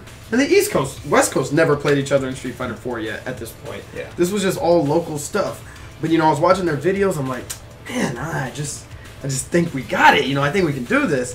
I was only upset that Justin switched to Rufus because I couldn't even beat Kenai or Bobino. Like, that character has just always been my demon. It's so stupid. But training for it, you know, I knew what was at stake, and I just really wanted it. I felt like the only people that were going to get that far were the OGs. That was the only people I was worried about. You know, yourself, obviously Kino and them, but I was like, most of them all went to San Francisco. So I said, you know, that final one, right? I was like, dude, I have no money. I have no money, right? I used like the last bit of money I had to buy or to go to final round in Atlanta. You know, I was like, wait, I can qualify there? Who else is going to be there? Okay, Long Island Joe's going to be there. You know, Sanford, like just some people. You know, I'm just looking at everybody. Or Sanford might go to New York. I couldn't remember. I was just trying to do all the math. I was like, screw it, I'll go there. And I went there, and it was on pad. You know, mind you, let me back up. Yeah. Round two was at a GameStop, and the dude who ran that tournament happened to be a fighting game fan. So he was like, guys, I know the rules are on pad, but I brought 2 joysticks. You guys go ahead and play on these. Yeah, I got so bumped playing on the pad. That wasn't even fair. That first one was terrible. So on the second one, I was like, thank you. I play this first guy. This first guy picks Ken, and I play Honda. And it was 3 out of 5 rounds. You know, not 3 out of 5 set. It was just 3 bubbles or whatever. That fool was up 2 rounds on me to nothing. I had nothing. Very first This game. is single elim. Single elimination. Single elim. Yes. So at this point, I'm thinking, wow, I'm done. I'm losing to this Ken guy who's like just DPing me, and I'm getting hit by all of it. Because this is 09. I didn't know how to play Street Fighter yet. I did not know how to play Street Fighter. I was playing Street Fighter 4. Yes. But I didn't know how to play Street Fighter. But it got me far enough where I lucked out, got to Atlanta, and I remember in winter's finals, I had to play Long Island Joe. And I said, oh man, this guy's supposed to be like one of the best Sagats in New York. But we're playing on pad, both of us. So I just Ochio'd him to death. I Ochio'd him to death. You know, nobody knew how to stop that just yet. And then after that, I had to play some Balrog, and the guy comes up to me and tells me beforehand, I'm from Japan. I don't know why he had to tell me that. Whatever, and then I bodied him. Yeah, Joe was like tough. But that guy, I was like, oh man, I got a free ride. And they gave me that stick. I lost it when they gave me that stick. I was like, oh my god, I got it. I did it. Sick. Then I got to San Francisco, and the rest is history. Here I am now. Yeah. Okay. So it was the final is from there, and then there was the international one too, right? The finals were in San Francisco, and they flew Daigo out there. That's where I first met Punko. I first met him. Right. He spoke no English back then. He didn't speak any English. And, you know, he was hot stuff. And then I wanted to play him. And we had that underground facility. What was it? Keystone. Keystone. Yeah, like a bunch of the players were invited to Keystone. I was there too. And I got to play Punko. I bodied him 3-0 That's when you used Ryu. I beat his Ryu 3-0 with Balrog. And I was like, oh, okay. That made me feel so good. I was like, okay, so these international dudes, they hot over there, but you come bring that here? No, you get bopped. That made me so happy. I said, I knew SoCal had the best players. Even though Justin bopped me. I was like, well, he's Justin Wong. But the rest of East Coast ain't bopping me. That was my mentality. So that was just crazy. Like, I didn't know, the international scene, it was nuts, man. So you had a taste of, like, that was pretty much international, like, sanctioned event part 2. Yes. You know, the first one, 98, 98, right? And then 2009. 10, 11 years later. That's when they did it. Okay. And it's the first time now that we see, like, fans all over the place. You know, like people jumping around. Yes. Yeah, Yes. There was. Remember that we said that there was no spectators, or the spectators were players at the arcade tournaments. I can keep going. Okay. Well, keep going, Bye. Right. Keep going. So talk to him, Bye. So now we got fans, right? And we're not used to this. This is like, oh, can I have like your autograph type deal, or like can I take a picture, and like that, and some people like remember you from the old school days. You just finally get to meet you, right? Yeah. So you know how many times that somebody, hey man, I've seen you play at the Gamestop tournament. I didn't know what to say, but here I am now at Evo. Thank you so much for what you've done, and like, right? Wow, like what the hell? The scene is. You got something. I see his name everywhere. That GTD. Okay. Anyways, all right. So the scene has kind of it's changed a lot. Yeah. Okay, because back then it was very like standoffish. Like, who the hell are you, right? And that's how we were, because everything was territorial. You had to be the best at a location, and people hated you for that. And in order for you to gain the respect, you have to beat them at their arcade, and then you guys can talk. And you're like, oh, all right, dude, you're not bad. It was a cycle, right? Yeah, that's how it was, and people called that like the part of the dark era. Like, nobody made friends there. It was, everybody was enemies, right? Yeah. And now everybody wants to be your friend. Like, everybody wants. You had to beat people to get talked to. Oh my gosh! I still remember the first time this guy talked to me, dude. No. I mean, like, okay. What's important here is that, like, I think that attributes to the growth in our scene, because who wants to be in a group that like doesn't like you because you're unknown or you're not good at the game, versus like, hey dude, why don't you come play? You next? You know, like, go ahead. And mind you, there was some cool cats back then that introduced people, but nowhere near how it is today. Nowhere near how it is today. So, and with that, with that attention comes like, hey, what's your next event? And you know what? I do photography. I do videography, right? Like, they start telling you, like, they have all these talents. They never got a chance to be the best in Street Fighter, but they love the game. But what do they do? It's kind of like the True Life Fight Club, right? They got all their their professions, and then but at the end of the night, like, hey, this is what we're gonna throw. Street Fighter. I love Street Fighter. My name is Tom Walters. I do the streaming thing. I want to stream the event, kid. Now, perfect segue. Streaming. Okay, and like I didn't know what the hell that was. Right. And I know we've been babbling a bit, but I'm gonna try to hurry it up here. So as you know, we're getting on camera for the first time, and we're just like, there's no commentators, You know, there's no. It's just. And then somebody you can randomly pick up the mic and like, oh hey, I'm gonna try this combo and just watch. Yeah.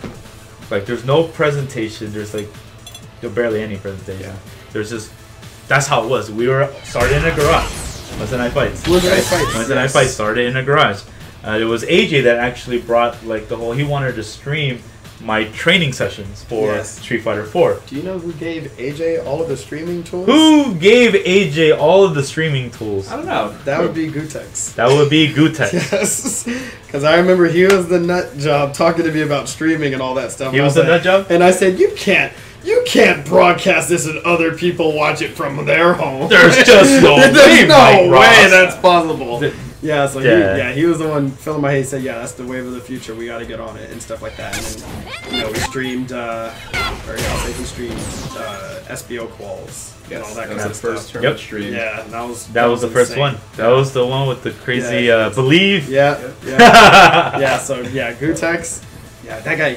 Well, that's another story. Yeah, that's another story. But go ahead. Talk about streaming. Yeah. So I mean.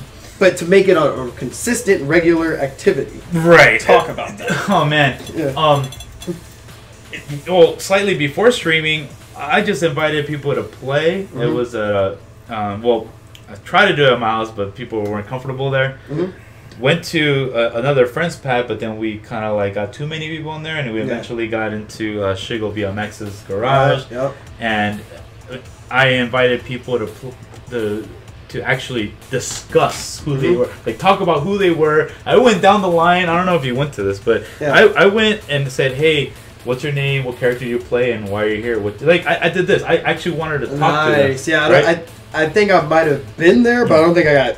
Yeah, I don't know. I might have just been outside talking with somebody or something. Yeah, because I knew what didn't work in the past was like, I don't want you to play her because you suck. That worked back then. But it doesn't work today. Mm-hmm. What it does today is just you're an asshole. You're straight. You're a punk. You're being exclusive, and that's not what the scene's about. Yeah. It was actually easier to enforce back then because there was a arcade cabinet and they had to actually get back in line. Mm-hmm. So right. Yeah. So streaming came around, and it was like AJ had a really great he was a director. He knew what would make for an entertaining show, and I'm like, why don't people just watch me play? Spot people, that's entertaining. I would love to watch Alex Valle. And they're like, oh my gosh, right? And AJ's all like, I don't know, maybe you could do like a first to 10 versus Combo Fiend and stuff. And we started doing the concept matches. And then I miss those days. Right. It was all that stuff, and I built a tournament simulator. I would put all the new people in pools B, C, and D. Mm-hmm. If they reach to the top, they get to go on the stream station with the pros, the Tatsus, the Waroks, and the NDLCR. Then they got the taste of like, oh man, like I feel accepted, a part of the scene. That's something kept coming back. Mm-hmm. And we made this a regular thing, and it took us a while to kind of like, all right, because it was free back then, right? It was free, and then it started getting really big, and then I had to talk to Shigo BMX, and I'm like, hey, dude, I know we're using your internet, and I know it's costing you a grip because we had to make him upgrade the internet. Should I like collect $2 from people to help you pay the internet each month? And we started doing that, and kind of like we didn't know any of the business side of this stuff. It was just all hobbies. So grew out from Shigo BMX's pad. Started doing events like at other ballrooms, Dave and Buster's, Hollywood Park Casino. Dave and Buster's was the first tournament I've ever gone to in my life that ran efficiently.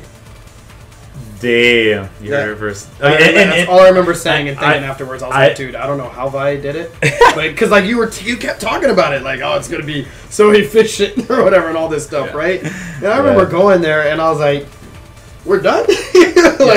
Like I didn't wait. There was no waiting. It was just like it just got done. No BS. Was that the one with the tournament cap? Like the entry cap? 64. Okay, yeah. I didn't make the cap on time. You got bodied. Yeah. So what's ironic about this whole thing is, our first that was our introduction of Level Up, right? because Yeah, like me, AJ, Jimmy.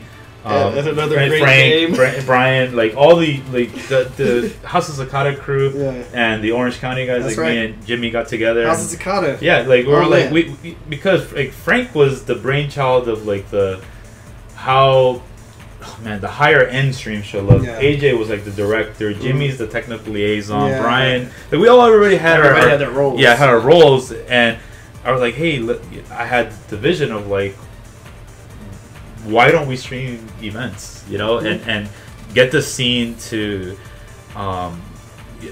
learn Street Fighter, right? It was like level up, right? Yeah. And we just wanted to do fighting games. That's what we do best. Yeah, of course. And that event that you talked about, the David Busters, it wasn't streamed. That was we couldn't stream it. No, because they didn't. No, we they didn't have the internet, right? No, they had the internet, but it didn't meet our requirements. Yeah. Right, it didn't meet our requirements, so we put it all like the next day on like YouTube. Nice. Yeah, that's good. Yeah. That's So, awesome. but then I mean, everything else is history from there. Mhm. Streaming like on a consistent basis. Like if you guys want to stream a show, like I'm gonna be completely blunt about this. Every time before I stream or when I'm out and about doing anything, I look at the Ultra Street Fighter 4 section and I look to see who's streaming. All right, I know everybody wants to stream, but you have to have a consistent show. Yeah, you have to have a consistent show. Consistency is the key to anything. Yeah. And on top of that, it can't just be you playing, because think about it. If me and Justin Wong or like Max Million, right, the Mr. Max EPM, are playing, and we generated the viewers from our time spent like producing shows and stuff. Some of us do. Justin does all these kind of things with subscribers. He does giveaway stuff, and like he gets very creative. Max does the same thing, and so do I. So, but if you're streaming and you're just like mindlessly doing combos, I mean, you got to think about if like the attention span of the viewer is going to stick on that, right? Maybe you want to set a combo day one day, another day rank day, like have some flow so you can have new presentation features, right? And I think getting everybody to stream is gonna be it's fun that way. It's fun because when you turn on the game and you're streaming and you kind of like lose track of what you want to do, it gets boring even for me too, right? So okay, I kind of like want to get to because there's Spooky does an amazing job. He can't not mention him. Without him, the East Coast and like a lot of Evos couldn't have got to shine today. Everybody knows Spooky is a god. Yeah, Spooky is a guy. Spooky is a guy. That's a discussion in its own right. Like Spooky's amazing. And if he produces shows all the time, every Wednesday too, and whenever he does majors. But you can tell like all of us that have a high view count is because we're doing it with frequency and we're doing it high production value and unique events. So you guys gotta think about that and growing the community. So and man, I could talk forever from here. So but now let's talk about what I don't like to see. Okay. Because I haven't done that yet. We were talking about like where we came from. We've talked about where we came from. Like where we are now and how streaming has kind of like affected like the growth in the community, right? Because now you have a lot of great players you would have never known existed. It's true. Right? You never known existed, and some of them get fundraised to fly internationally. All right, talk to me about what you don't like. What I do not like to see in the community is people taking this stuff for granted. Yes. Okay. Let me be clear about that. Please, because I'm unclear. You have somebody that's starting up as a streamer, and they're streaming an event. Then they're most likely doing it for free because they want to get their name out there, right? They're working their ass off to make sure it doesn't drop, it's not strange. But then, like, everybody in there is all like, dude, this sucks. Don't watch this guy stream. And because he's giving an effort. He's giving an all-time effort, right? We want all the streamers to succeed. We want them all to succeed. if you're talking crap about a streamer, I mean, obviously, if he's making our community look bad, then that's a different story. Different story. That's a different story. But if his mind is, and what he's trying to do for the scene is to grow the scene, you gotta have some respect in that, and you're taking it for granted because without people like that, you wouldn't know the best player in so-and-so area, and they'll get better. They need all the support they can, if not monetarily, if by following, tweeting them out. Following helps. Yeah, look at every other gaming scene out there, right? Other Dota, League of Legends and stuff. Anytime there is any news anywhere about anything, it's in social media blast. But us, it's oh, well, we caught the end of the show, damn. We were the last ones to know, right? So please, oh gosh, don't take these things for granted, man. This is something that really does not sit well with my No.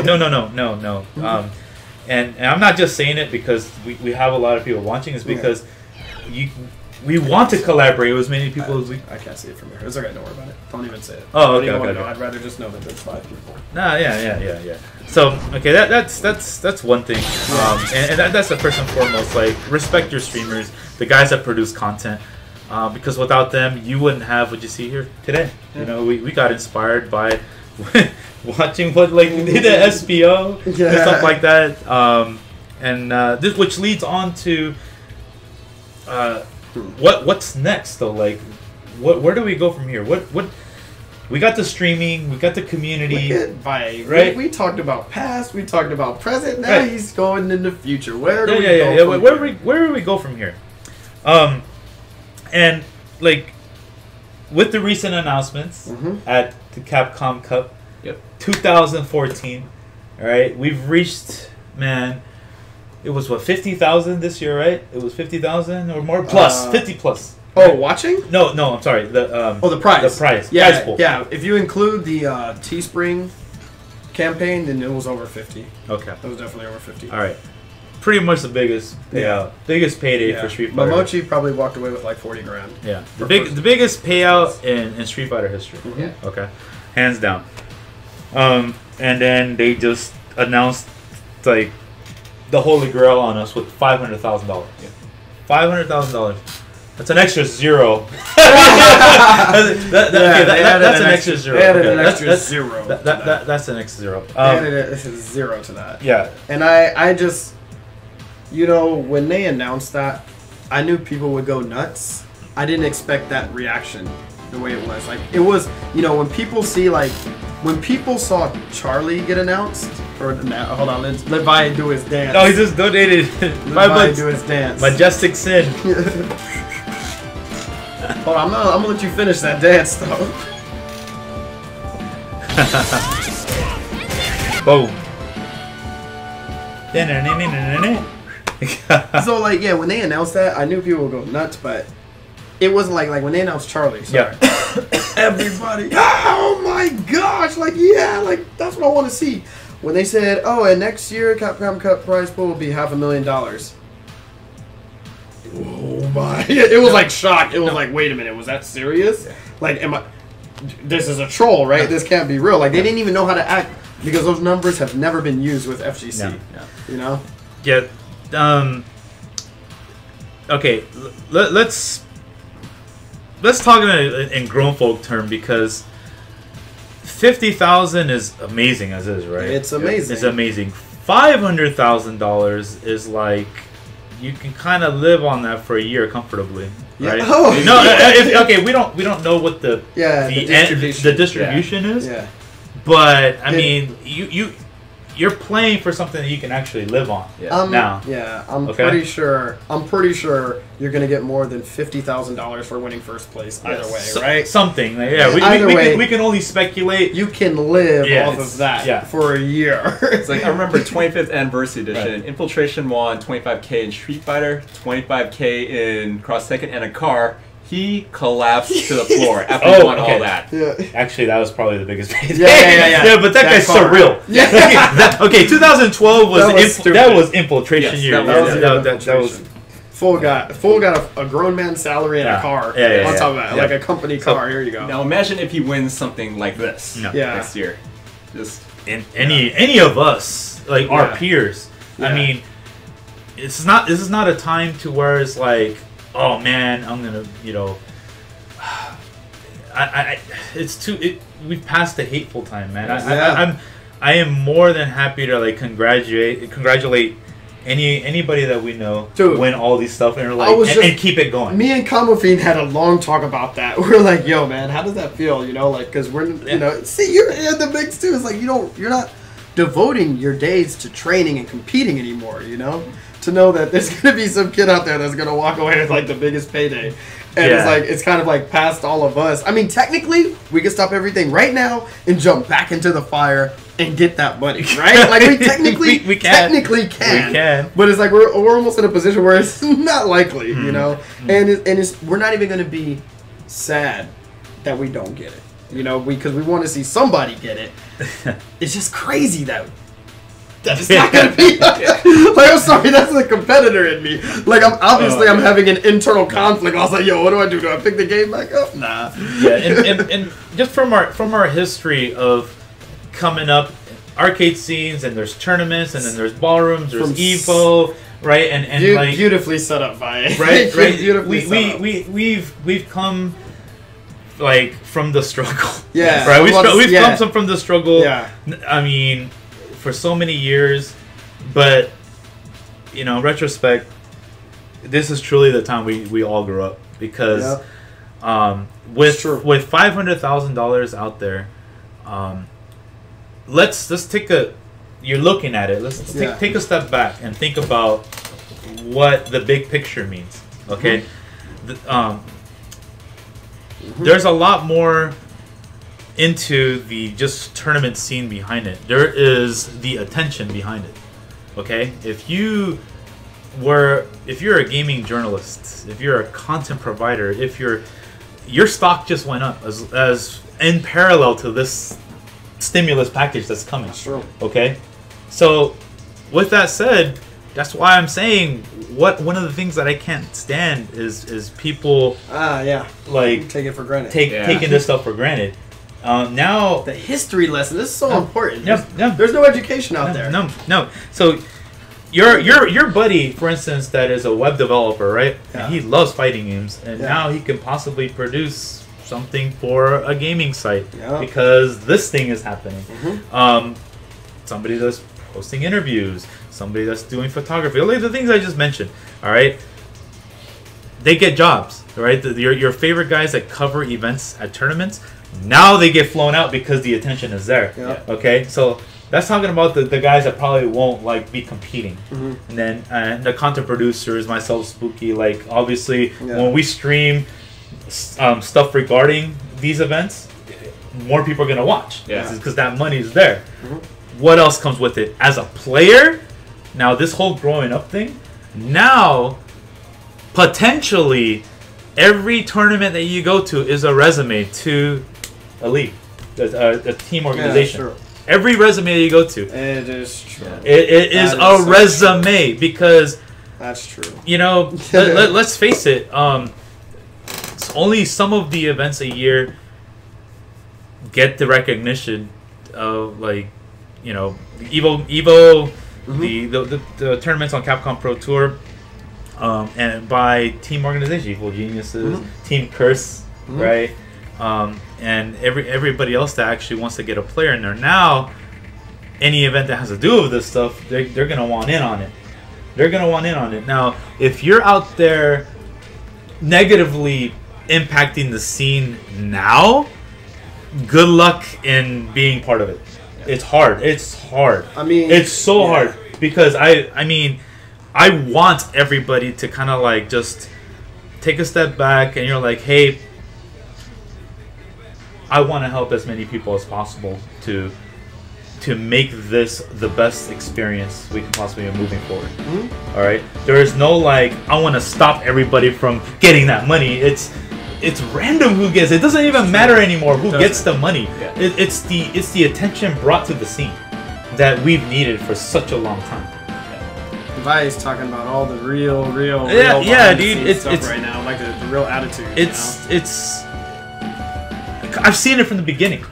You know, I've seen it, and like I've seen good friends of mine having to quit and never seeing it again because they got kids. You've seen it from the beginning, and I saw it from when I'm looking at the cool kids hanging out at the arcade. You know, after smoking their cigarettes. You know, I'm like, whoa, I can't hang around. These are the rough kids. Yep. You know, and that's but I was like, it's so cool. I want to be a part of it. I joined it when it was the cool thing to do. Now it's like the normal thing to do, right? That's the goal. Yeah. To make it the normal thing to do. So like positivity, inclusion, right? And with all this, you know, unfortunately, with the recent news, you know, Level Up and Super Arcade aren't really producing the events that we normally team up with, and you know, we've been hard at work to figuring out like what is the next step, you know, to make the scene. Man, to prepare it for this beast that is coming. Yo, Vice, right? That's the $1 million answer. You gotta keep that in your head, and then you just gotta act on it. Yeah, that's the real question right there. Somebody, you know, yeah. There's, man, you're digging in there now. All right, good stuff, dude. So, you know, my team and I thought about it for a while. Of course, I mean, Watson's still like great friend of ours. Would getting another venue and then doing Wednesday night fights again somewhere else be the most effective choice for the scene? Probably not. It's something that we could easily do, but I really don't think that's going to speak volumes here. Yeah. And I don't want to fragment the community as is in the SoCal scene. We still have a really strong offline scene, people playing different arcades if they're available, or at people's houses, so be it. So with that said, I think the next step for us is kind of taking the scene where it inevitably needs to go, and right now there really isn't any standardization to it, and this is a platform that can only once you get all the news from it, but I'll just stop babbling and put it out there. Put it out there. Once we are ready to go with all the news. Oh, Herb. What is it? Mike Cross versus iPad DJ. Oh man, yo, iPad DJ. Don't get me on that. I love that guy. I'm not like the only guy that loved him. A-Rival. I love A-Rival. I was playing his music on my stream. Go ahead. Yeah. All right, we'll let the herb dance. How you doing? Let's see. Okay. All right. So. Let me know if you're okay. You sure? What the hell? Yo, wait. Before I go on, we got a couple more people that donated. I appreciate the donations, guys. I really okay. This is Das Blackman. I really appreciate all the advice you're giving. I want to get more involved in the scene. I'm 19. I've never had an arcade scene, but I love the games and want to improve. I just have some mental blocks. Any guidance is appreciated. Thanks from Miami. All right, mental blocks. Yeah. All right. Well, and we can go on forever. I was about to say, yo, your question is so open. Yeah, it's open. Well, you're 19. You haven't really got. Miami. Yeah, you're from Miami. There's a scene over there, but if your feet is wet, you got to put your whole body into it, man. You got like every event that you go to is like what I tell people is one less butterfly you got to deal with. You get to know the scene. That's true. You know, and you got to start believing yourself every day, like that you can beat your rival, you can beat the guy better than him, and so on. It's a ladder, steps. So, and while this is going on, you start like, my mind opens up because now I'm preparing for so many different things. You don't have any more mind. I was about to say, I'm curious about your mental block. Like, are you referring to losing when you're losing to opponents? You have a mental block, like you don't know what to do? Because for me, I think one of the things that has never crossed my mind is, I can't beat him. It's done. Like, that's the last thing to ever enter my mind. If anything, it's why am I losing to this guy? And then from there, the next thought that enters your mind determines whether or not you are going to be a successful fighting game player or not. No. If the answer comes, like, why is this guy beating me? And if the next thought that comes to your mind is either one of these two things, you're already done. Oh, it's the character? I joke around and say that all day. Mind you, I have no problem joking around and saying that. But when it's time to get real, I know when to get serious. Or if your next answer is, I just can't beat him because he's so much better than me, like, it's already done. The way I like to think about it is break it down into more simpler methods where, okay, Valle is beating me over and over. How is he hitting me? Lots of crouching medium kick fireballs? That's like taking 80%. What if I don't get in that range now? I don't care if I lose that next round, that's fine. But if I take that one tool away where that person is getting damage on you, then they have to find something new. You do too. You have to find a new way to get in, but make it tough for both of you. You know, like, I don't know. That's just a one way to maybe get over a mental block on losing. If you're losing to somebody, they're hitting you with something, take that away from them. Don't let them hit you with that anymore. If that means you have to die blocking for 99 seconds, do it. Just don't get hit by the one thing that's eating away at you. Make them find something else, and you got to think about it too. Make sure you have fun. Oh yeah. Have fun. Of course. And it's fun, kids. The game is fun. All right. Yeah, I'm sorry about that. Got a little carried away. I appreciate the donations. Does Blackman, Mesmer Dude, and Kills Joys. Okay. Where was I? So yeah, the next step besides trying to, like, you know, fragment the community or anything, we, at least for the sake of competitive gaming for fighting games, we are going to come out with this. Now, oh man, you didn't even yes. So you didn't even brace us for this fight. No. Is that nowhere? Now we have to stay and talk about this fight. I mean, I don't know how much time we got. We Ultra Chen is on, yes. So like we can at least hopefully be part of their show now. All right, awesome. I like the way you dangled it in front of their face. Yeah. So wow. Wow. What is it? What? Yeah. Yeah. So Wednesday Night Fights has grown to be, I mean, at Super Arcade, thankfully, and much love to Watson. It has grown to be like a phenomenon, right? We took it back to the arcade roots, but like it can still go on, right? It can still go on, and Watson still has the same players there, right? Yep. But it doesn't conflict. Yeah. But what about the online scene, right? And how, you know, I think there are amazing players out there that are not going to get that recognition, what we talked about. Correct. They're going to get the opportunities. You know, some of them are 19 from Miami. 19 from Miami, and maybe not have access. And you know what's crazy? I mean, I've been playing more online now than when Street Fighter 4 came out, initially. So to kind of see all platforms. Like, I've done my research, you know? And there's players that are only used to online. Yeah. They don't have an offline scene. So, like, my Ryu is ass compared to some of the Ryus I've played online, because they already know the anticipation factor and the lag speed. They know this. Like, you know what? If there are players to that ability, I mean, we've gotten the Wolf Crones to come out, right, from these things. Yeah.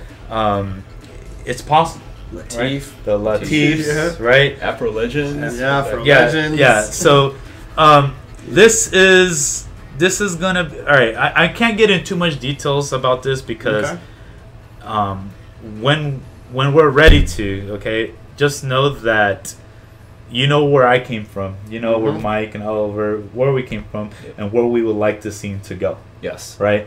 There's amazing offline scenes right now. Why mess up a good thing? Yeah. Right? Online scene, you know what? You guys are a scene. You're part of us. You know, we're part of you. You know, we got to see what you have. We got to see what you got. And bringing, I think, with Wednesday Night Fights, I'm going to make sure that we find the best players in the country. We find the best players in the country. We, you know, Oh, who's that?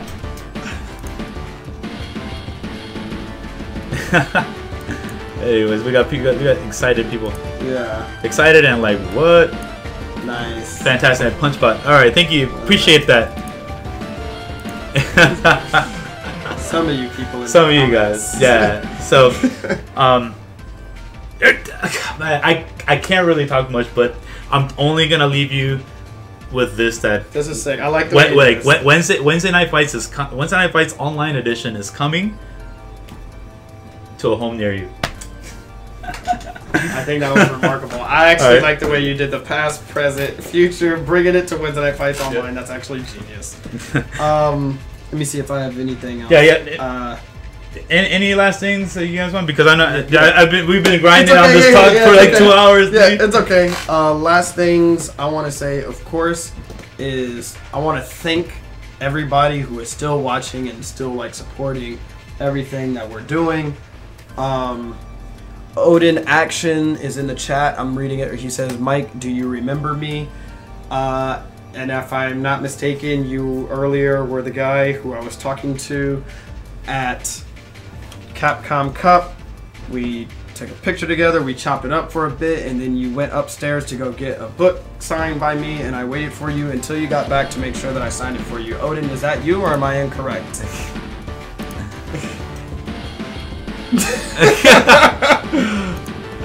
Let me see. I want to see if Odin responds real quick. Odin, tell me if I'm wrong or if I'm correct. Odin, alright, what's up? Let me see. We give like about 10 seconds to answer, right? You know, little delay between the stream and what we see. Odin? Did Odin die? Odin, please? Where's Odin? He thought it was right now. I can't see it. Hey, Javi, it's okay. He wants his money back into it. Yes, Mike, it is. Yeah, okay, whatever. Dude, are you like that was such a busy time for everybody there? Like, are you serious? Like, you can't be mad at any of that. Damn. It's funny, yeah. But anyways, I just wanted to thank again everybody who was watching, and you know, who supports everything that we do, because supports Level Up, now everything. And I think what you did tonight was really awesome with the history of it. I never thought of that. Like that's really important. Yeah. With everything, you guys look at everything: sports, golf, tennis, basketball. There's history involved. Yeah, you have to look at where we came from to. Yeah, this is the only community where people's history just only dates back to 09. Yeah. You know, right? That's why they call them 09ers, because they think that's like the new era, like when people just started getting into the scene. It's like, but you guys got to hear the grittiness. Man, I could tell you about my first fan encounter.